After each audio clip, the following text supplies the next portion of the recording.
What is going on, crew and squad? Welcome to the Ghost and Clover Podcast. My name is Trey with Ghost Tactical, and I'll be your tour guide through tonight's river tour, if you will. We are streaming live, as always, on YouTube to over 150 countries worldwide. If you're out there in the live chat on either one of our channels or the Ghost and Clover channel, go ahead and say something. We don't know that you're out there unless you do. If you're watching this in replay or listening to this in podcast form, go ahead and utilize the comment section.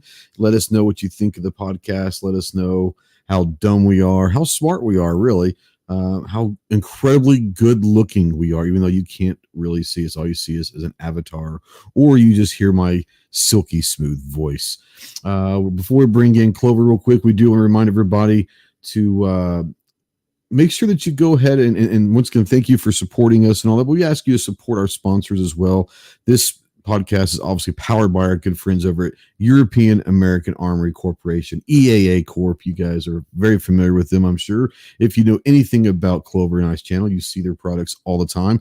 We do have the third segment is going to be the random viewer topic segment. That's presented by our good friends over at Monstrum Tactical. So what we ask is everyone go support those companies. Obviously, try to go buy some of their products if you like them. If nothing else, go over to the social media sides and thank them for sponsoring and supporting this podcast. Let's bring in our co-host, the gatekeeper himself of Texas.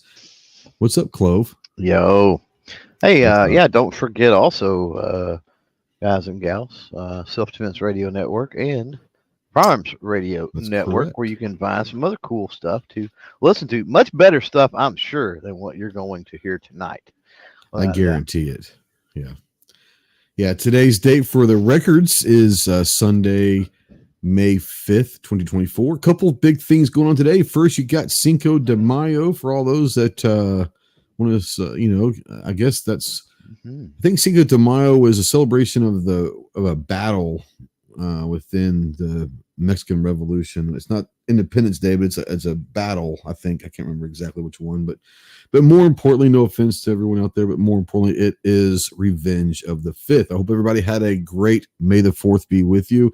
Depends on what side of the line that you fall, depending on which day of these that you maybe have better feelings towards.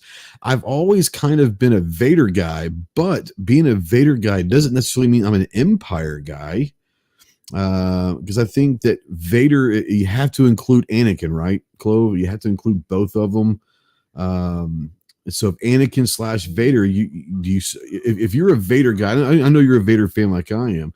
Do you consider him more Empire or more Sith or more Jedi? I think he was more Empire. Yeah, I do too. Vast majority of his life was, and the vast majority of his accomplishments, for better or worse, came through that. And I'm definitely an Empire guy. I'm a Law and Order. I'm not on board. You're not a big fan of the Rebel Scum. Rebel Scum. No. Now I can get on board. I can get on board with the ne'er-do-wells, the nerf herders like Solo and Calrissian, sure, and some of those, and of course the bounty hunters, and some of that type of riffraff in the galaxy. But that's just your general outlaw riffraff. It's not the big T word, let's just say, since we're on YouTube. There you go. And that's what the Rebel Scum absolutely were big T words. Oh, yeah. Real quick, the bearded guy throws out a $2 super chat. A few bucks of help with the channel, so appreciate you very much. So I know you've been busy and all of that. For those out there that are new to the podcast and don't really know what the hell is going on, both of us bring a topic. And neither one of us know what each other's topic is, and we discuss it, debate it, if you will, for 10, 15 minutes or whatever. And like I said, the third segment of this is a viewer topic. So we're gonna, not right now, we're gonna give you some instructions here later on, but you must be present to win this, if you will, win it, if you will. But we're gonna give you an opportunity to register to be that random viewer that's picked to. If you are picked, we ask you to save time, to have your topic ready. It could be anything. Doesn't have to be guns. Doesn't have to be anything gun related. Most of the stuff is not. This is a fun podcast with fun topics. Anything goes except for stuff that might get us kicked off platforms. And I think we all kind of know what that is. So with that being said, Clover, you are first up this week. You get the first topic. I want to talk triggers, and I want to pose some questions with triggers. The first I would say is, do triggers really, in air quotes, really matter? Obviously, for the function, they matter, but we're talking about trigger weight, crispness, reset, all the things that we want to geek out over. Does all that really matter? And then either way, at what point does it begin to matter? If so, and then are we, complete snobs, or what do we think? What do we think about it? So I'll kind of go through, I guess, my position here, give you a little time to ponder it. But at the end of the day, for me, triggers don't really matter. I've shot a lot of things over my lifetime, and whether you're talking about hunting, which is, I guess in a way, it could be similar to a self-defense situation, but then again, so could some competitions and stuff.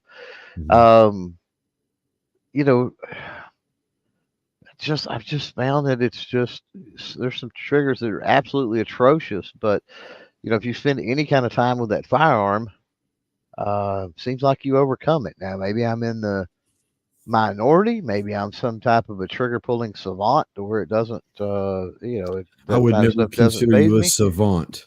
I'm sorry. I'm sure that's not the case, and that's the point I was fixing to make. But I'm, subpar, below average, I think. So I don't think that's the case at all. So, and then, I don't think they really matter, again, in air quotes. But I think there are certain situations. Self-defense, I don't think you're paying much attention to that. I don't think you have time to, to set a trigger or necessarily, worry about it too much. And oftentimes I've found that even with a fairly bad trigger, if you'll pull up and not hesitate and not think about it and just pull through it, you typically shoot a lot better than if you're actually thinking about the trigger anyway. That's sort of how I've overcome that over the years. Is you play with it and go, man, this is horrible, but then when you're out having fun or you're doing something, just don't think about it. Just pull through it and keep going. Obviously the competition world, and all of that stuff, but in the defensive world, I think there's a fine line. People get really antsy that if it's not 2.5 to 3 pounds or something, or you get people out there too. This is why I said really in air quotes, because there's obviously going to be certain applications. It's going to be a preferential thing. I get it, and we can debate this topic, I'm sure, all night long, 1,000 different ways. But even take it down to the to the AR, that people are. Okay, I mean, that might be their home defense choice or something. I get it. But for the most part, they weekend warrior on the range with it, and you've got to have a 2-pound trigger in that. You have to have, do you really got to have that? And then, like I said, competition world, almost a must especially if you're going long range. And I would say probably there's some long range hunting applications and stuff as well that you probably want a pretty decent trigger. But I think the human element, is about, we talk about how good a firearm is. And I think that, and this is the way with most things. I think to a certain extent, I think the human element can overcome a lot of different things. I've talked about this ad nauseum in the archery world, because I've just, that was a passion for a very long time. I need to get back into it. But, I've seen so many people spend so much money on their bow setups to try to compensate for their lack of fundamentals. And then if you look at it, I've seen people that do that with tools, right? I'm like, they got to have all these big, crazy specialty tools and all that kind of stuff. And meanwhile, you've got artisans out there, true artisans that can, build anything or whatever amazing structural work of art and do it with rudimentary, right, tools and equipment. And, that just speaks to, at some point, the human element, the human condition.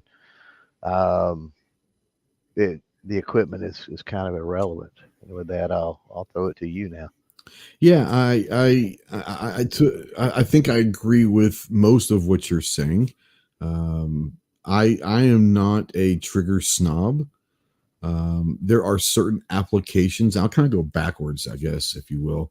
I am not a trigger snob. Now, when I do decide to go with an aftermarket trigger, I am a snob about which companies.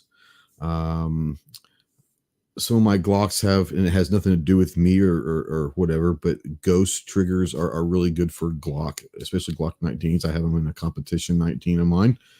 But typically, I'm for ARs, I'm a big fan of Hyperfire. I've got probably 5 or 6 Hyperfire triggers. And I would agree. Yeah. And I'm a big fan. And there's nothing wrong with any of the other ones. Guys, someone asked out there, is Geisley worth $100? I think that depending upon what you're looking for, if you're looking for an aftermarket trigger, Geisley is one of those companies that is very, very good. I think that Geisley does a remarkable job with marketing. I would say that I think there are maybe as good or better triggers for the same price point. I think Hyperfire might be one of those companies, but yes, Geisley is a good company. They've been around a long time. They've kind of got it down. Geisley triggers are very, very good. AR, I am more apt to changing out triggers in ARs than I am in handguns, and I don't do that very often either. I'm a stock guy a lot of the times. I'm a stock trigger guy. Now, going to, do I think that they're worth it? Obviously, competition. Absolutely. You almost have to go in any competition. I think whether it's IDPA, USPSA, especially long range or rifle 3-gun or whatever 2-gun, I think that you're going to need a trigger that's going to fit you and what you need it to do. Defensive, I agree with you. I don't necessarily think that a defensive situation, a trigger is something that's going to be a whole lot. I will say this. There are people that we all know, and if you fit this bill, I'm not trying to make fun or just disparagingly talk about anything like this, but there are some people that say that they want an upgraded trigger. They want that 2-pound trigger. They want that, hair trigger, if you will. There's a lot of people that can't handle those triggers.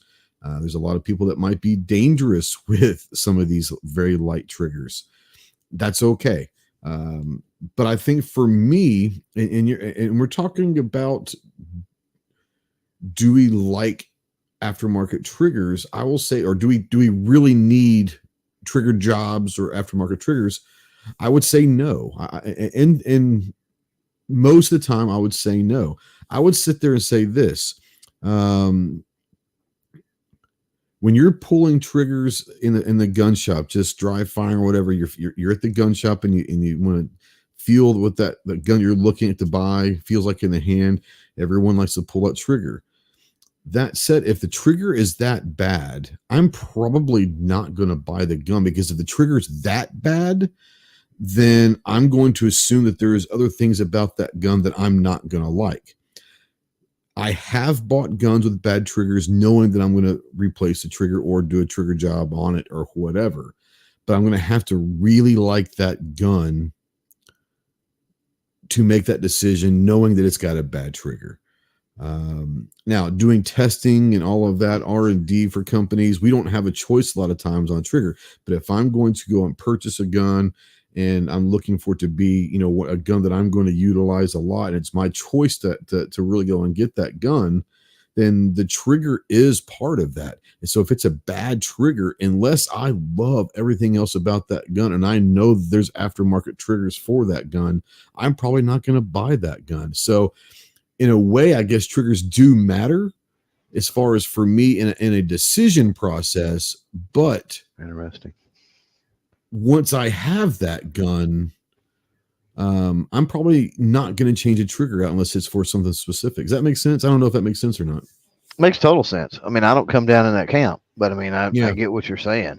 And Like I don't if it's a terrible trigger, are you going to still buy a gun if you're on the fence about that gun? Well, yeah, because I'm on the fence probably for reasons that I could give two craps about whether the trigger it's a heck of a deal on the gun. The gun is iconic. The gun is legendary. The gun is collectible. That's again, it's a really good buy. Whatever. Yeah. And so that trigger being what somebody would consider horrible, it doesn't mean I can't have fun with it out on the range. It doesn't mean that it's any less of an investment. To say, I'm trying to think of something old school collectible that's got a horrible trigger. There's a ton of stuff out there. I mean, I guess. Well, let's just take one for we both know that the LCPs, the bodyguards, the micro 380s. Those. So I'm not talking. I'm just saying, would you buy an LCP or a bodyguard knowing it's got like a 12-pound trigger in it? For the right price, yeah.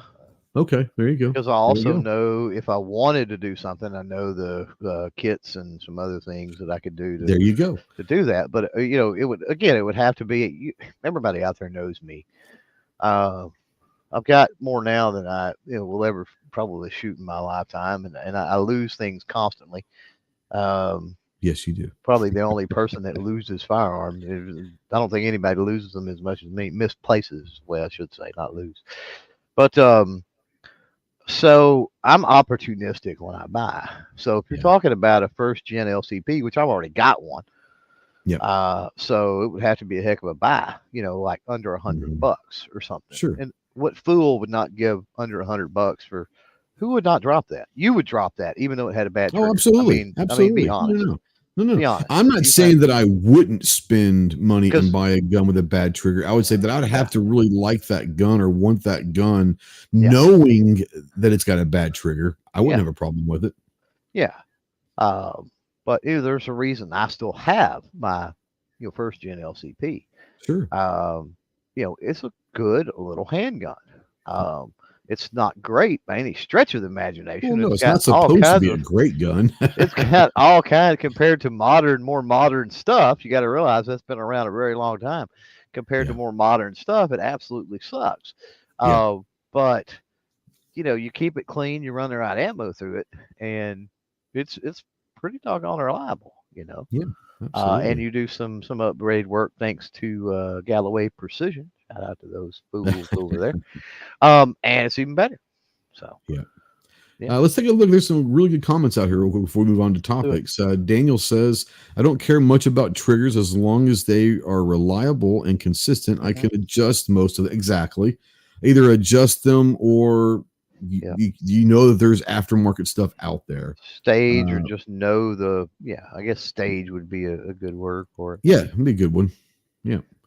Foxtrot out there. So I just bought a new used gun, new to him used gun that has an amazing trigger. What'd you get there, bud? Used stuff oftentimes will have a better trigger feeling than new stuff because and you know this as well as I do. So one of the best triggers I've got, especially on a striker fire, is my Walther PPQ. And you know this, we both got those about the same time. I don't think you had much of an issue out of yours, but mine, no. I had a gritty feel to mine about the first 150 rounds. There was some machining burrs, I'm guessing, or something going on because that stopped, and it's one of the best striker fire triggers. It may be the best striker fire trigger. It's unbelievable. Yeah. And I'm on the record. Anyone that knows, so used could be better. Yeah, no, absolutely. And I think that's kind of with any new gun. It may not take 150 to 200 rounds. It might take 50. It's going to take some rounds through it to kind of shake off the dust, if you will, and get that kind of that trigger and all the mechanics in there kind of worked out. Most guns that are sent from the manufacturers or distributors or whatever, they're shot 3 to 5 times for testing just to make sure they work. But that's not going to do anything as far as getting the springs, broken, the triggers broken. Right. It's kind of like buying a new car. You know, If you go high end, you go custom. that might You be have a that. You different have that. story. You have that a little less. It's like Yeah. it's almost you don't have it at all. I don't want to say you don't have it at all, but yeah, you're right. Most do production. There's going to be some type of break-in period, not just with the firearm itself, the trigger, the action, but also potentially magazines too. Yep. So, just throwing this out there to all you guys that love to watch gun reviews and all of that. Um, when I'm doing a gun review, especially my initial reaction, unboxing, first 50 to 100 rounds, whatever, and I'll tell you that I like the trigger. It doesn't necessarily mean that trigger is great right then, or it's an awesome trigger already. It's for a new trigger that has only been shot 50 to 100 times. It's probably pretty good. If you're watching videos of people that say this is the best trigger ever and it's only been shot 50 times, I would question that by whoever's doing that review. I'm just saying. And you got to be careful. We've had this conversation before, but when somebody says it's got a good trigger, Yeah, you got to remember the multiple stages of a trigger pull. that's right. And what are you talking about? Are you talking about overall? Because overall, everything could be subpar, but once added up, it's not Yeah. that bad. Or Yeah. maybe the reset's phenomenal, but something else sucks, Yeah. or It's the a close wall or the break at the weight. wall or very little take up. Yep. And there's all sorts of variables and factors that go into triggers. Yeah. And, So and isn't that's kind of all personal preference also, it some is. people, I don't know why, but some people like a pretty big take up or whatever, a longer reset. I don't know, but that's just the way some people are. I don't know. Yep. Yep. Let's talk about EAA for a little bit. We know you Heck guys know yeah. the EAAs out there, and both of us have a lot of experience with it. And you put out a video, was it last week with the We got to Untouchable? update that banner down there eventually. I'm going to work on that between now and the next episode, which will be next weekend, won't it, by the way? It will be, yeah. We're making out. Yeah, we couldn't make it last week. We had some Weather. power and weather issues last week, so we're gonna have back-to-back weeks with the Ghost and Clover. By the way, yeah. But yeah, what was it you asked there? I derailed. Oh, you had the Untouchable video put out. The Untouchable, don't copyright strike me. Not the Untouchable movie. The video. No. Untouchable. No. The EAA Untouchable, the 1911. I did. Yeah, I did. It was a lot of fun to get out and I got an appearance from a non-EAA product in that video too, because I was already shooting 45 ACP and I thought, why not? But yeah, got out with it, and I really enjoyed getting out with some 45 ACP, man. I really am digging on some 45. I've always liked 45 ACP. I just like the way it shoots. Carried it there for quite a few different years, but no, man, the finish is amazing. I mean, it looks absolutely phenomenal. The Untouchable does.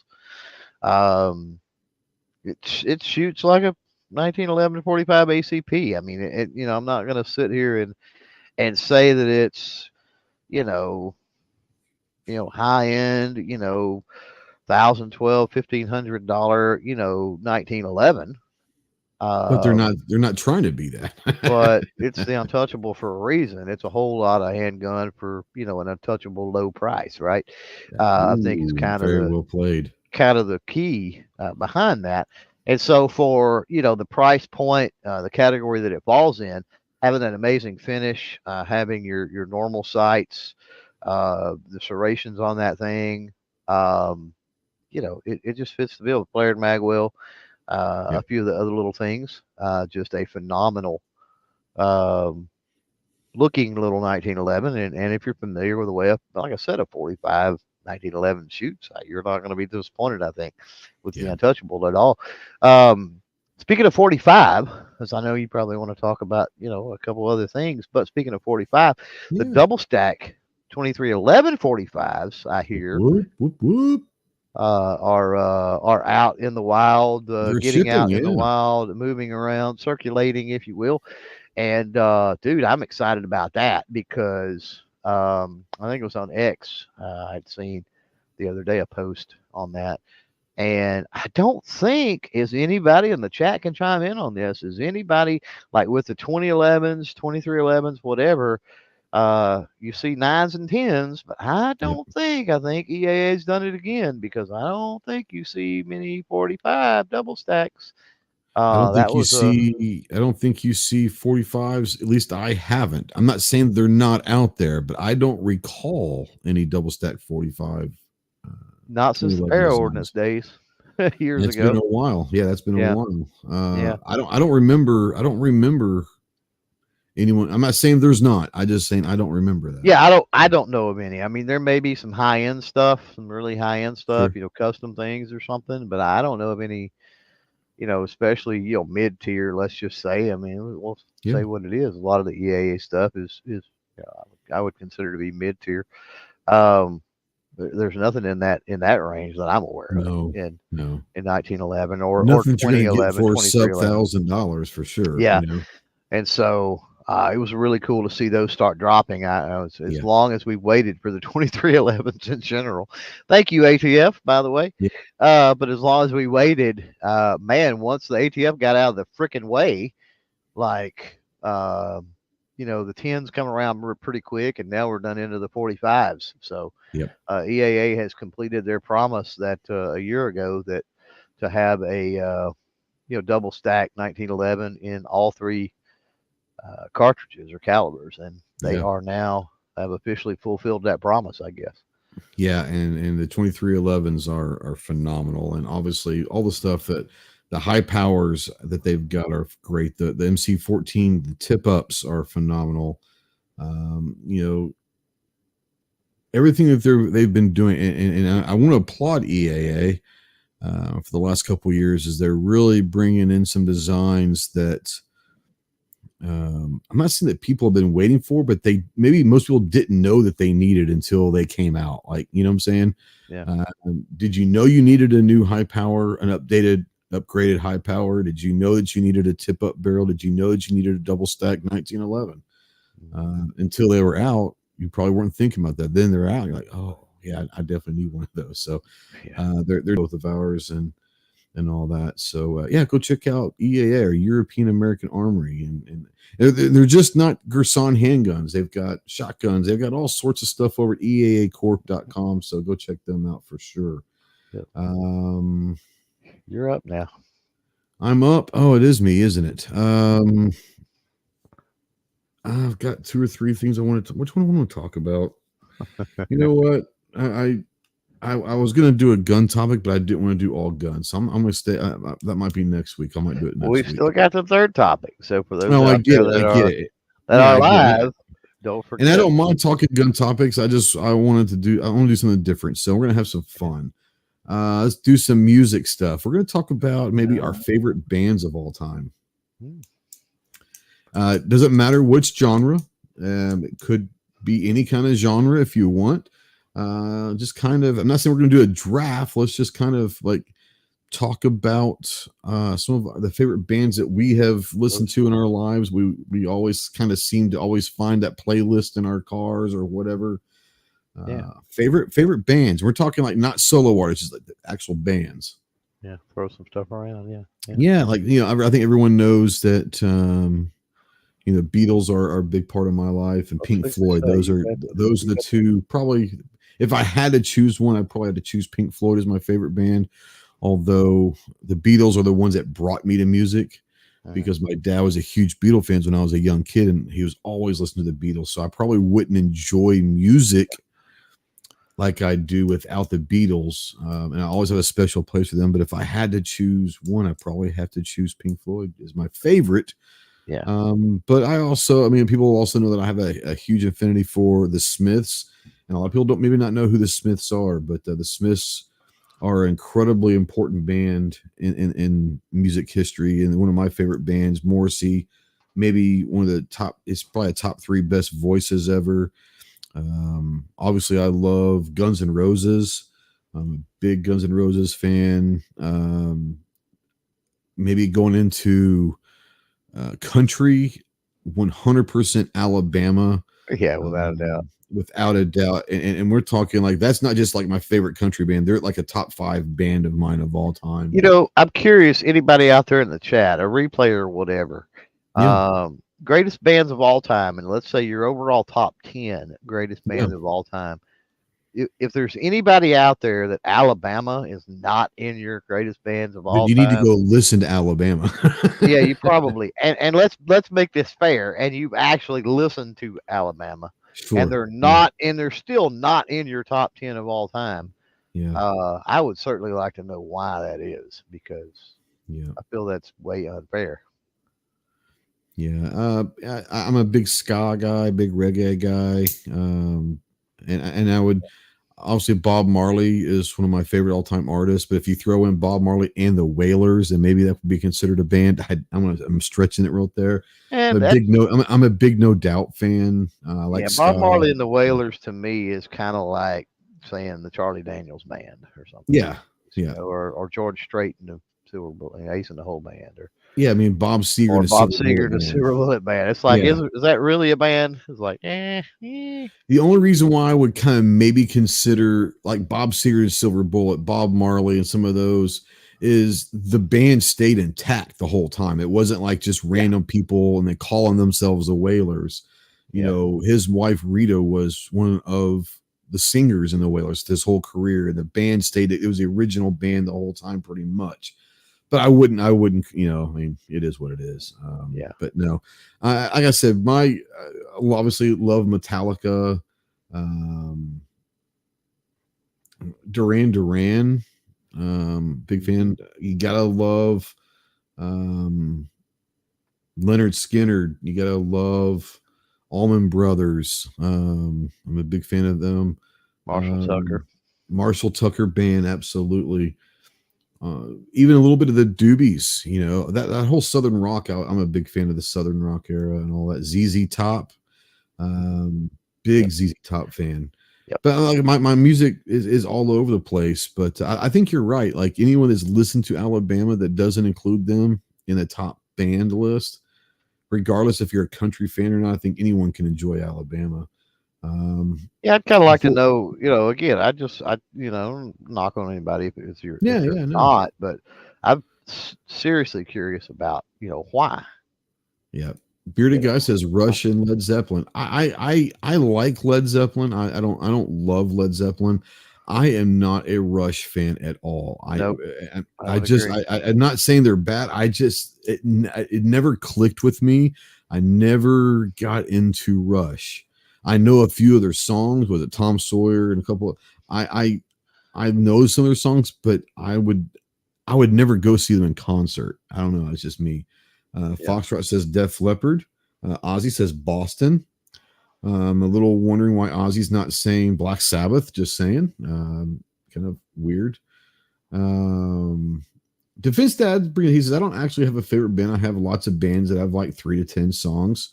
I get that 100%. I would say that Hootie is one of those where every time Hootie's on, I don't turn it off. Anytime Pearl Jam or Nirvana or Soundgarden or Alice in Chains, when they're on and I hear them, I don't turn them off, but I don't really throw them in like the favorite band. I don't know why.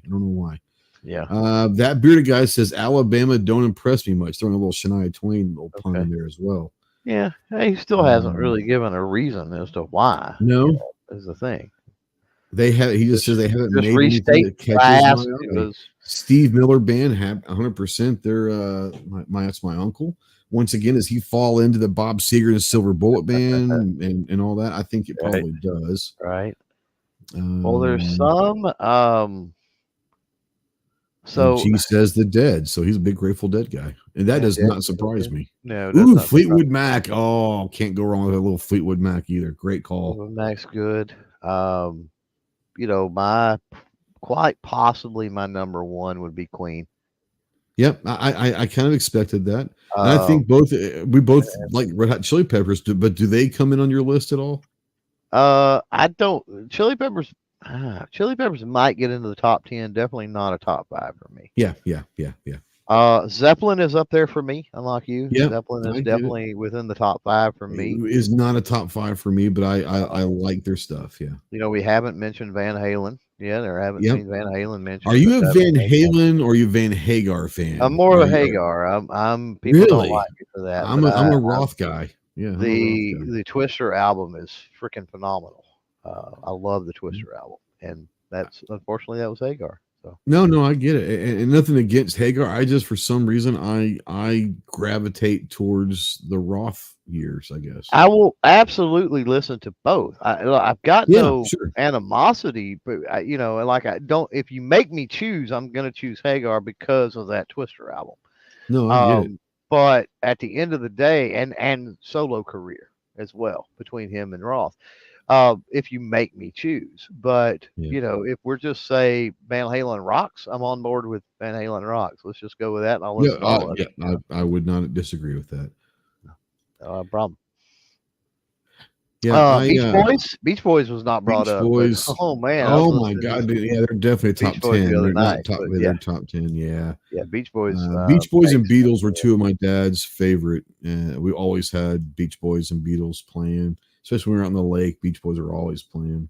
Then you've got, Um, you talked about Guns N' Roses. You've got that whole hairband era with them. You've got Bon Jovi. You've got Whitesnake. You've got, man, how many other? Poison. You had Motley Crue. You Yeah, had oh man, Crew. Big Skid Crew. Row. I mean, Oh man, Sebastian.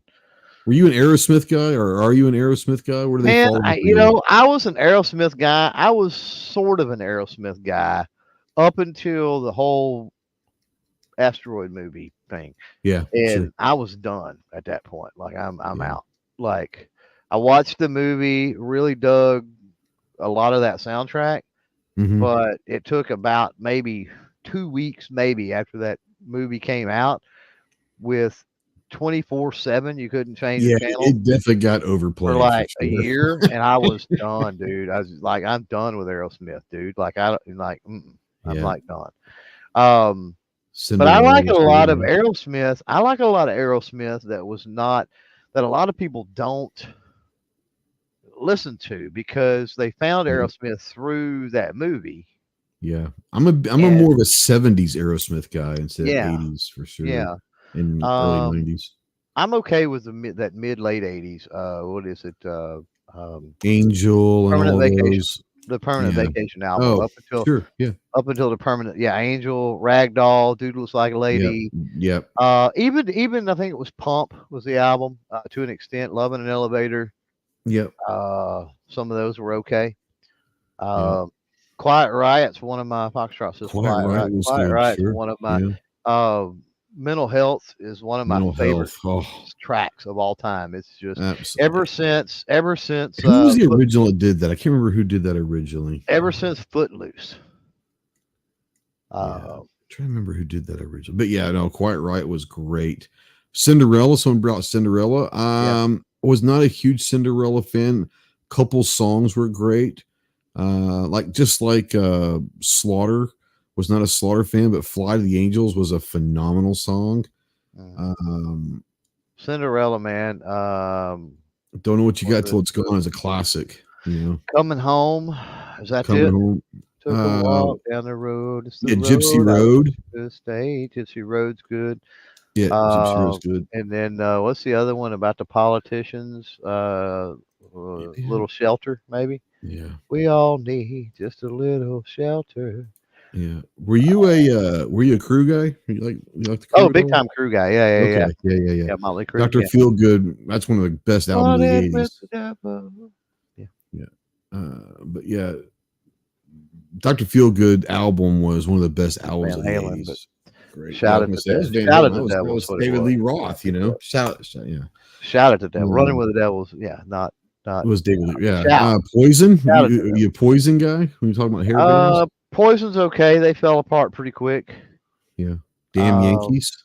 There's only was Damn Yankees one that had Ted Nugent? Damn Yankees was basically just a Ted Nugent project. Yeah, that's what I thought. Okay, I couldn't remember if it was Damn Yankees or what. If you're not familiar with Damn Yankees, because they were short-lived, and they were pretty decent. Don't get me wrong, but I will never forget it. And if you ever watched the video for High Enough, Yeah. when the cops are shooting at the house because like they're shooting at like the front door of this house. I Yeah. don't know what the Yeah. deal is, like somebody's barricaded in or something. And Ted Nugent during the solo kicks down the front door and walks out on the porch while bullets Yeah. are Playing flying. his guitar. Yeah. Oh, it's like in a what is it? It's like a snow camo duster or something, I want to say. Yeah, with the He's big wearing. glasses on. Oh He had the my flying V. God. I think it was a flying V, was it I not? don't I think it was a remember. flying I don't V. remember exactly, but best scene, possibly best scene in a music video ever. Yeah. It's amazing. Judas Go watch the Priest, that video was a for good High one. Enough. Yeah, Oh, I forgot Dire Straits. I love Dire Straits. our Straits is pretty decent. A lot of good ones. Now here's a real quick question before we move on. G Webs, fantastic question, G. Is it the number of songs that's a factor, the ability to play live, quality of songs, or what makes it a favorite band? I think yes. I think that the number of songs to be one of a favorite band, there's got to be a catalog. Obviously, I'm a big concert guy, so the better they sound live, the better I feel about them.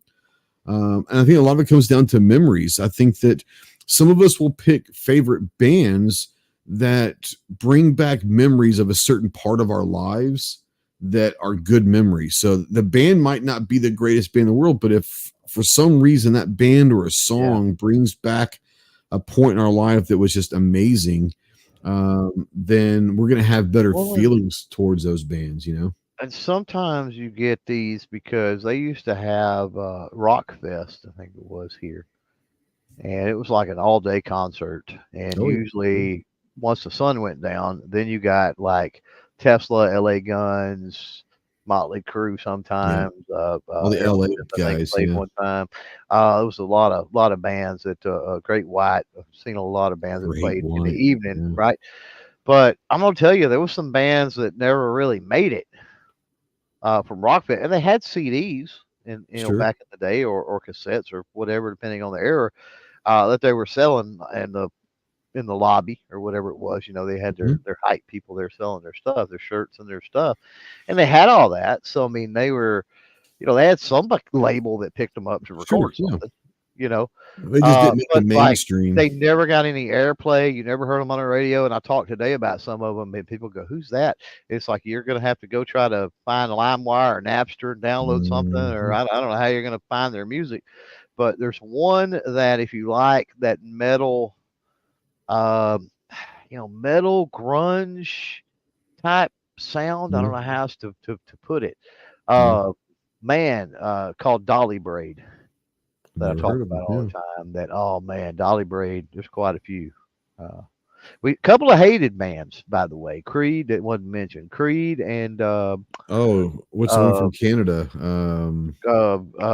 I can't. Somebody out there. This photograph. Yeah, like help us out because I can't. Nickelback. How did I forget Nickelback? That's easy. Those two are the most hated, but they're coming back. Like especially Creed. Like man, Creed. If you rack up like top 10s or whatever for Creed, it's freaking insane. Yeah, like they sold some albums. They did sell some albums. There's so sort of Milli Vanilli too, though. To answer something with G though, one of the things that and this is one of the reasons I like Creed. Creed gets a lot of hate, but I'm wondering if they get hate from people that have predominantly just got tired of hearing them on the radio, because that is a thing. Like I said, that's kind of what hurt me with Aerosmith. And so there's two things as to why I don't like Creed. Go ahead, and I'll come back. Well, I was just going to say real quick. And so I mean, maybe that's it. But one of the things with whether or not I like a band and an artist in general, to be honest, is B-side or for sure. Or tracks that I say B-side. It's tracks that never were released as singles or whatever. Basically, right? It's like, how much of that stuff do I like? Can I listen to an album front to back, back to front, and rock out, jam, chill, whatever it might be, and love that album for the most part? If there's 10 songs on an album, am I loving 9 of them? Right? Absolutely. Yep. And so to me, that's what pushes. And that's kind of why I am with the Beatles, the Smiths, and Floyd, and Guns N' Roses for that matter.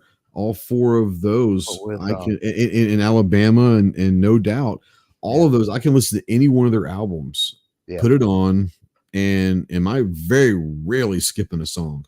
Very rarely am I skipping a song. Yeah, Defense Dad says he's not a Creed fan, but one is a guilty favorite. Yeah, Creed. I love. I mean, take heat for it. That's fine. But Creed is one of those bands, and I don't know that they cracked my top 10, which is sad. Again, radio airplay killed them for me, but front to back, man, on their albums, most of the songs that I like with Creed, if I said what they were, unless you owned their album or something, you wouldn't know what I was talking about. Yeah. To me, their better songs are the ones that were not quote unquote popular. You know what I mean? Sure. No, I get it. Yeah, for me, Scott Stapp or whatever his name is, I just got sick of seeing him, honestly. And then I think a lot of it was way too much radio play. Just got. Oh yeah. Misfits. Yeah, Misfits. I would say they're the best. Misfits are good. There was a lot of great bands in the 80s. And the Misfits, you had the Pixies, you had all sorts of great bands.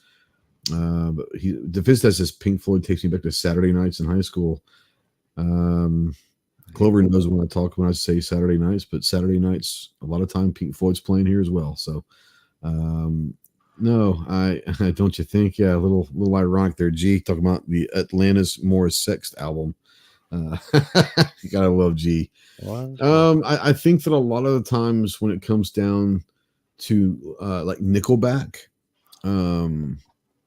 I think that a lot of people, maybe Radio Time as well, but there are a lot of, and I want to talk about guilty pleasures. This is going to sound weird. You're going to make fun of me. I don't give a damn. One of my guiltiest pleasures, and they're bands in their name, but I would never consider them a band because they don't play instruments. But actually, they're not. The band's not in their name. But I like the Backstreet Boys. I think that the catalog of the Backstreet Boys is pretty good. Boy band, yeah. But they weren't a band. But I mean, I would say that I think the catalog of the Backstreet Boys, the Beasties count, right? If the Beasties count, then they're a top 10 100% in my book. I guess they do play instruments, and they play instruments. They play instruments incredibly well, but most of the time they don't. But if you would consider them a band, then I'd throw them. They're definitely in the top 10. I mean, I don't know how you don't call the Beasties a band, but yeah. Well, it's kind of hard for most people. Don't know that they play instruments. If you've been to one of their concerts, then you know they're one of the best punk bands ever to be formed. I'm being dead honest about that. Yeah, being one of the best punk bands ever. Yeah, but to me, they're not really. Yeah, okay, they were like godfathers, I think, to an extent of hip hop, but they're a punk band. I think they were also crossover too. Yeah. Oh, the music that they played, the music. Take the words away. The music was 100% punk, and then you throw in the rap on top of punk, and I think that's what made the Beasties so good. Is you got the best of all the worlds. You got the cool rap, but if you're a punk guy like I am, like they were one of the best punk bands to play. Like they could legit play punk music for sure. Yeah. Absolutely. All right. So go ahead. Oh, I was just fixing to say we need to probably do it, don't we? Draw somebody to give us our third topic before we talk about Monstrum. So we're going to give you a few minutes, and we've got the random selector. What are we going to put as the? He's got 5. There you go. It's episode 5. So not a hashtag or nothing, just the episode number 5 on the 5th too. That's weird. On the 5th. How about them? Revenge of the 5th. So yeah, if you want to be able to pick the third topic, and it could be anything. Here you go. Bearded God dropped in to show my support. Thank you. Appreciate you very much. Great. Thank you very, very much. But push that number 5 out there, put that in the chat, and you will be eligible to pick the third topic coming up. That is brought to you by our good friends at Monstrum Tactical. If you're looking for some great optics, depending on if you're for rifle, pistol, whatever you want, long range, they've got it all. And the great thing about Monstrum is they own it, which I really appreciate. It's great quality for a very inexpensive price. They're not going to be one of the, no offense, but they're not going to be one of the cheap companies that you can buy stuff for $25. You're going to spend a couple $100 for them, but you're going to get quality from Monstrum that's triple, quadruple the price that you're going to have to pay. So if you're not familiar with Monstrum, check out both of our channels. We're both big fans. We've been using Monstrum for 5-6 years, and I know Clover has been too. So talk a little about Monstrum if you want to. Well, I've been using them a couple years anyway. Probably, I'd say since their turnaround, and I figured out and found out that there was a turnaround. And I had Chris on the podcast not too long ago. If you want to hear the story behind that, go check out that podcast. I'm not going to. And they own that turnaround, by the way. But 100%. They don't shy away from it. They realized they were kind of junky when they first started, and a lot of companies are. It happened. There's growing pains. Yeah. I would put them in the. I would say you're getting mid-tier quality at closer to budget pricing.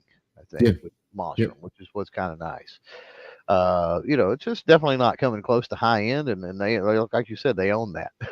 They're not going to. They're not trying to be. They want to give everyone a good affordable option that's still going to be able to do the job that they need to get done. But we talk about we talk about Monstrum, and Chris out there is talking about the Hornet. I know he's got a video out on that, so you may, if you're interested in Monstrum, go check out the Hornet video he did, because I couldn't tell you anything about that one. But anyway, we talk about the optics, just like Chris out there in the chat is. And the thing is, Monstrum may be more well known and more proud of the accessory side of things. And there may be more mounts and rings are incredible. Yeah. The mounts and the rings and just the optic accessory lineup that they've got is unbelievable. And I know people that have some pretty high dollar scopes that are running Monstrum bases and rings and stuff like that.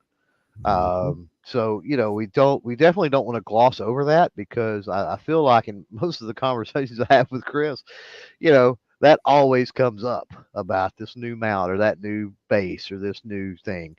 So they're really looking into that. And I'll tell you the other thing that really kind of drives it home for me, is when you start talking about reticles and dots. And I guess you could consider a dot a reticle in a lot of ways. So it's reticle, considered, But with them, they've got a lot of their own designs. So they're not just taking things out there on the market or going with old established things. They're always thinking of new reticles, new ways of doing things. And in the Banshee series LPVOs, that square with the dot, with the hash marks or the crosshairs, I guess it would be, or whatever. That's one of my favorite reticles in a scope, especially in an LPVO, and something that you got the capability of one power on, especially. I think that's one of the most amazing reticles out there. Yeah, the reticle that comes to mind, two of them that come to mind that are a little bit different. Now, I'm not saying that the BDC reticle is different with Monstrum. It's their BDC, their version of the BDC, I think, is better. It's crisper. It's better. They've got an MX1 reticle that's pretty damn awesome as well. It's kind of like a rounded square instead of a round, but it's got. That's one I was talking about. Yeah. Is that what? Okay, so I didn't. Yeah, that MX1 is one of the coolest reticles out there for sure. 100%. Yep. Yeah, having that big square is like, for one power and quick acquisition and all, and quick transition for close range is just, it's unbelievable. It's almost like having a circle dot, but there's something about that squared look to it. And that's what I was going to say is helps you keep, because odds are it's going to be on a rifle, not a pistol, or at least a pistol caliber carbine or something. Yeah. There's something about that squared off look that Hmm. keeps you from canting, or it helps you Yep. from canting. Yeah, and that's what I was going to bring up is I'm a big circle dot fan. You know that, and most people do know that. But there's something about that square that's maybe just a little, just enough different to your eye. It's kind of new to your eye. It's not, if you're used to circle dots and you see that rounded square or whatever, a square reticle, it's different enough. It's going to catch your eye and kind of focus in on it. It brings your eye to it real quickly. And like I said, I don't know if it's the only if Monstrum's the only company that has that style. That's I've as never far as I seen know, that that's one. their design. That's their Yeah, baby. I've never seen one anywhere else. So that's Yeah. pretty cool. Yeah. And the measurements on that too. I don't know them offhand. I can't quote them to you. I know you can check the website. I'm sure. I encourage you to go over there and look at that, or the manual or whatever. But the size of the crosshair and the edges and all of that square have meaning at 100 yards, and I can't tell you Oh yeah, offhand what it is, but absolutely. it's so many inches, and so you're able to what is it, spot gauge Hmm. range would be the word, I guess, more about range. Range, You're yeah. able to range Range it, off sure. of that too if you know what those lines are. And again, I apologize, I don't know them off the top of my head. Yeah, for sure. Real quick, we'll give you about another minute. Type the number 5 in there if you're interested in picking our third topic. We're going to draw here in a second, but type the number 5 into the chat. That'll make you eligible. And Clover will here in a few seconds. We'll click that button to draw. And if your name is picked, we're going to give you about 30 seconds to give us a topic. So go ahead now and get that topic in your mind. So if your name is picked, let us know quickly.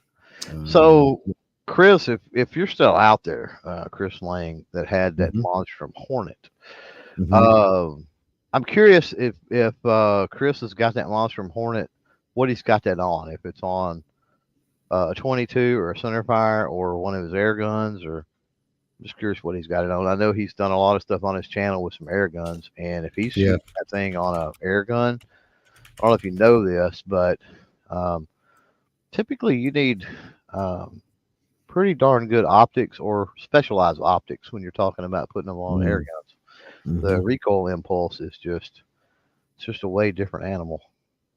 Absolutely. Time to draw. Absolutely. Yep. Go ahead and push the button. Let's see Here here. we No go. whammies. No whammies. No whammies. No whammies.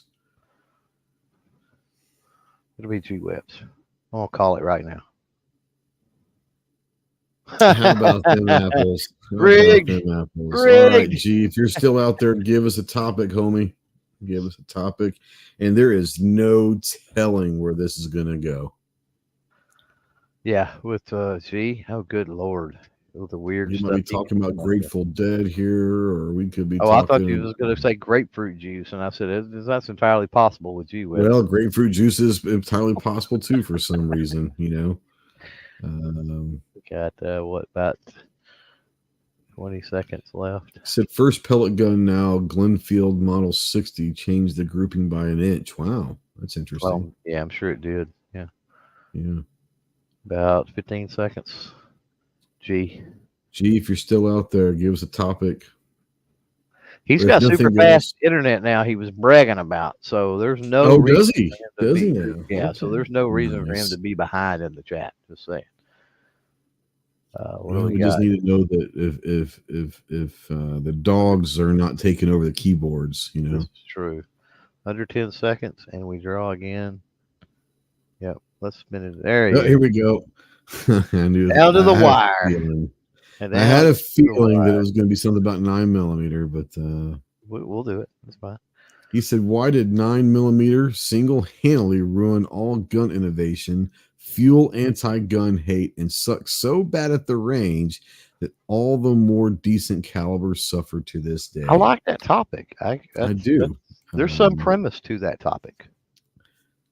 Well, I will say that 9mm may have ruined other calibers, but not because it sucked. I think that there's other things. So I would address the fuel to anti-gun hate. Sure, go So for it. let's first of all, fuel to anti-gun hate. I think that part of that is hip hop, and I think part of why you started seeing that is you started seeing. So first of all, I agree with G in a sense that 9 millimeter is somewhat an inferior cartridge. And the proof that I'm gonna lay out, I guess I'll take the anti 9 millimeter side here, Sure. real quick.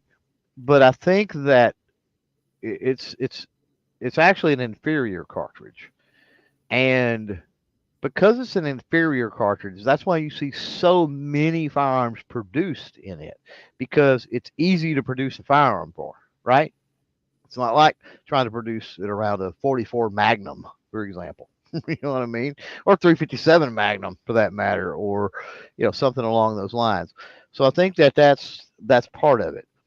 Um, it's easy to design firearms around, and then because it's easy to design firearms around, there's way more of them out there. Anytime there's more of them out there, then you've got the ne'er-do-wells in any society that's going to be able to pick those up, steal those, whatever the case may be. More people owning them means more thieves have the opportunity to steal them, right? If nothing else. Um, and then you couple that element with hip hop, and I think that's where you get some of the anti-gun hate. People see it as synonymous with the criminal element, the gang uh, related element, that sort of stuff. But Okay. maybe that wasn't a complete anti position, but I tried.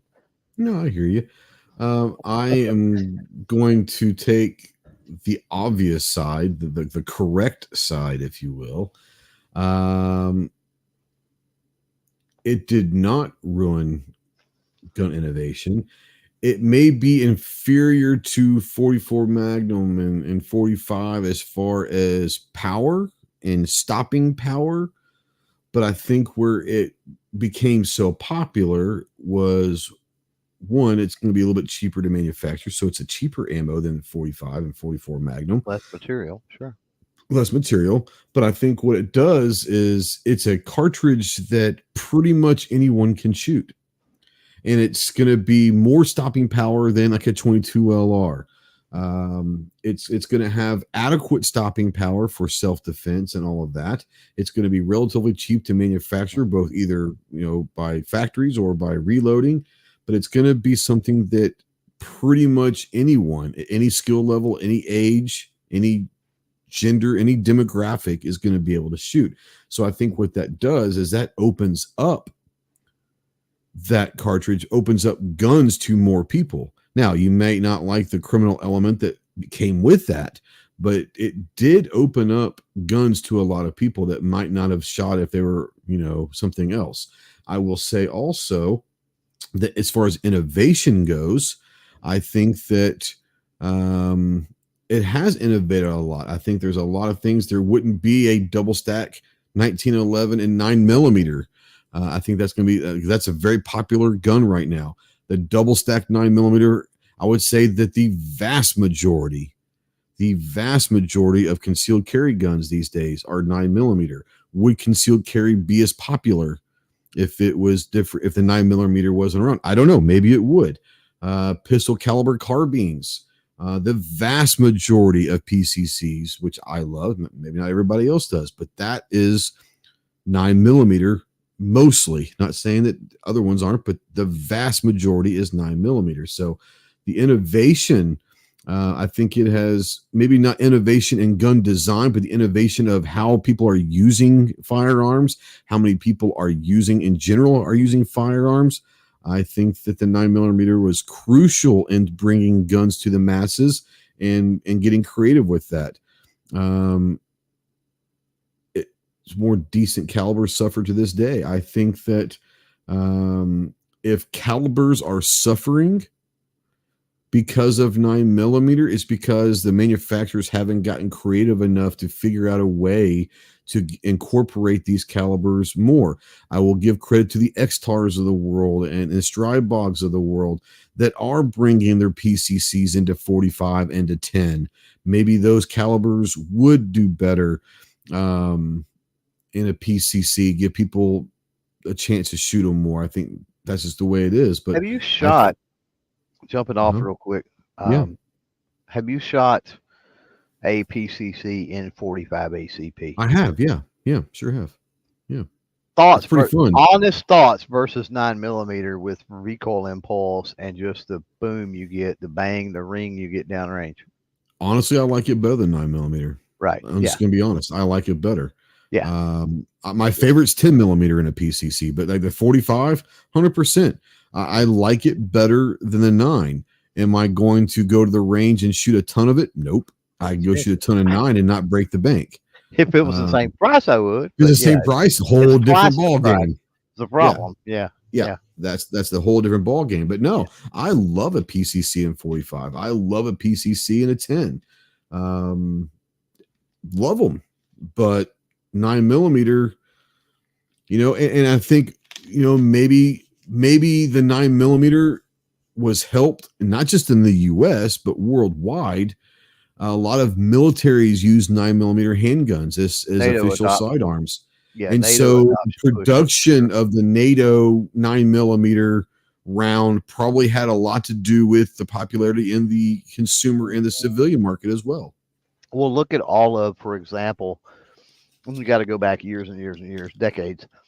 But look at K98 Mausers and look at the amount of custom hunting rifles built off of K98 Mauser actions, right? Yeah. Mm-hmm. There's something about the military industrial complexes that stuff surplus feeds down to the civilian populations in some places. Not, here it certainly does to an extent.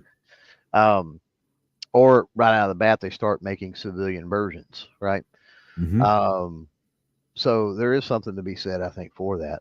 That it definitely. I think that any design, whether it's the Mauser, or whether it's the 92 or the 1911, and semi, whatever, any designs that last that long in the military last that long for a reason. Whether it's the simplicity of the design or easy to use, whatever that reason is, if it stays in the military for a while, then there's reason why it does that. And the civilian side of manufacturing will take notice of that as well. Yeah, sure. Chris Lane says, why is 45 so much more? I think there's a lot to be said about that. I think they're producing less than they are 9mm, but you're talking heavier projectiles. It's literally twice as much material. Literally, that's what I'm saying. Yeah, I mean, it's just a bigger projectile, more powder. Everything is involved. It's just more. So, yep. I like G Web's answer though. He says because of the end of World Wars. Valid. That's valid. That's as valid as anything we're saying. Yeah, it's valid. So, thanks, G, for that. Yeah. That was fun. I enjoyed that. That was fun. Absolutely. That was a good topic. And thanks to Monstrum, by the way, again. Yeah, Monstrum Tactical. Go check out monstrumtactical.com for sure. And once again, guys, obviously they're supporting this podcast. They're supporting our channels. They're friends of ours in real life as well. They're good people, good companies. We wouldn't associate with them if they weren't good companies. I hope you guys trust us when we say that. More importantly, thank you guys for supporting us. But obviously, if you're looking for handguns or shotguns or optics or optic accessories, check out EAA and Monstrum to at least give them a chance before you make your decision. If you don't choose their companies, that's okay. We're not telling you have to buy their stuff. But if you like the fact that they're supporting us and supporting this podcast, like I said, the best thing that you can do to help us out is go on to Facebook or Instagram or Twitter or whatever, X, whatever it's called. Find one of their posts and just say, hey, comment, say, hey, thanks for supporting Ghost and Clover's podcast. That goes a long way. Obviously, we'd love for you to support them financially, but if you can't, at least support them through social media and let them know that you appreciate them supporting us as well. Yep. What you got coming up this week or anything besides me? I've got rain coming up this week, but so I had something recently. Friday, I did a special edition podcast with a guy that's got a like a blood sport debate channel. Like he debates usually like societal, whatever, pop culture, whatever topics type stuff, right? Sure. So I brought him on to kind of have the 2A talk because, when you got somebody that's really good at debating, It's like we could learn from that. We're on the same team. He's Pro 2A, he's whatever. Sure. And I had that conversation before I brought him in because I'm like, I don't know that I disagree with you on anything. And he's like, well, we could still, I could play devil's advocate and we can, whatever. And I'm like, yeah, because I think it'd be beneficial. And I'm gonna tell you what, dude, when he went devil's advocate, he crushed me. So go listen to that podcast if you want to see me look like a moron. The first half of it, second half, we just talked guns basically. But holy smokes, like I really got to up my game apparently when I'm defending the 2A. It'll humble you pretty quick that you may think the arguments and the arguments or the counter right to some of these 2A arguments, anti 2A arguments and other things. You may think you do, but do you really? And as a debater, if you don't know those angles and tricks and tips inside of things, when you make that counter, are you opening yourself up for certain things, right? Are you, right? There's a lot to learn. I still haven't. I'm gonna have to go back and rewatch that because how it is running a show. You're engaging with your guest, and you really don't have the time to absorb necessarily a lot. Right. And I do think there's a lot to learn. Like I said, at least in the first hour of that. So that was fun, even though I looked like a moron most of that first hour. It was fun. I enjoyed it. And then we've got Interim coming up. We do.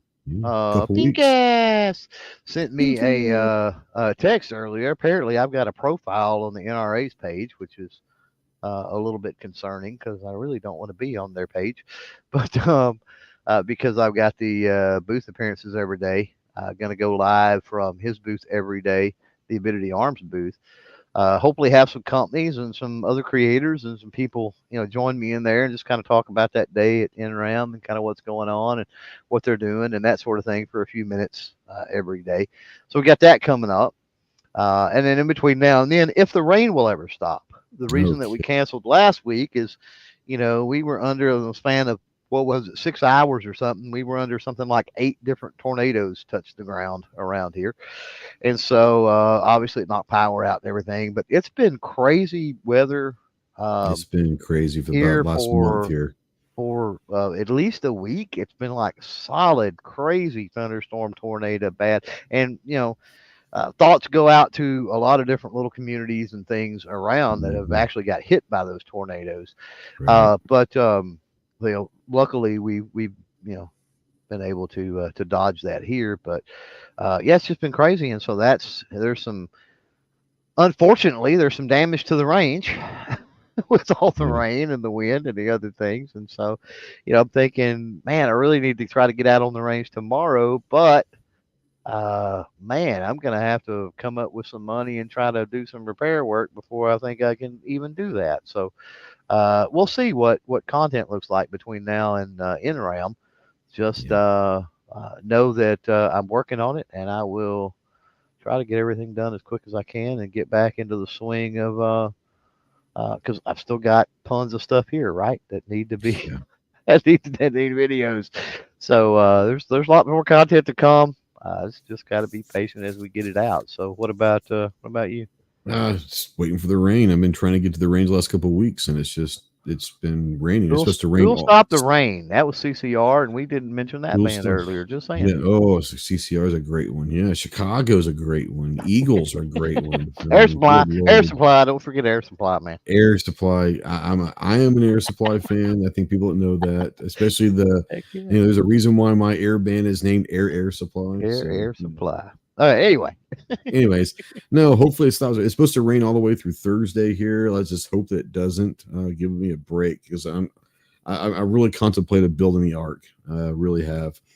And but we're going to try to get to the range whenever we can. I've got a couple of videos that I can't wait to make. I just got to be able to get and do them.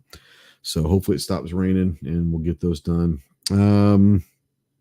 Yeah, we will be back next Sunday as well. Like I said, this was supposed to be done last Sunday with weather and power issues. We're going to go back to back this week, this next 2 weeks. So next Sunday, we'll have another show. next Sunday at 8 Central, 9 Eastern. And once again, thank you guys for up there in the chat. It was a great chat, great topics tonight. Thank you, G, for the random viewer topic. 9mm talk is always a great debate, if you will.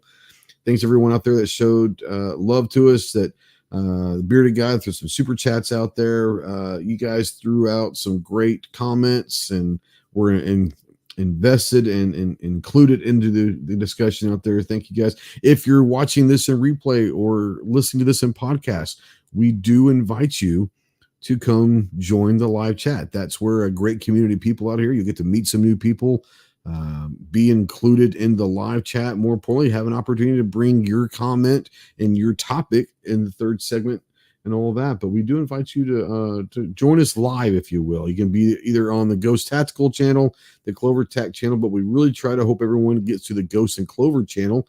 That's where as soon as we hit the live button and go and turn this off, the only place that you're going to be able to see it is on the Ghost and Clover channel. So go check out our channels as well. Go check out CloverTac.com. You're going to be able to find out all of the stuff that Clover's involved with, all of his links to his podcast, his social medias, his newsletter, all of that good stuff.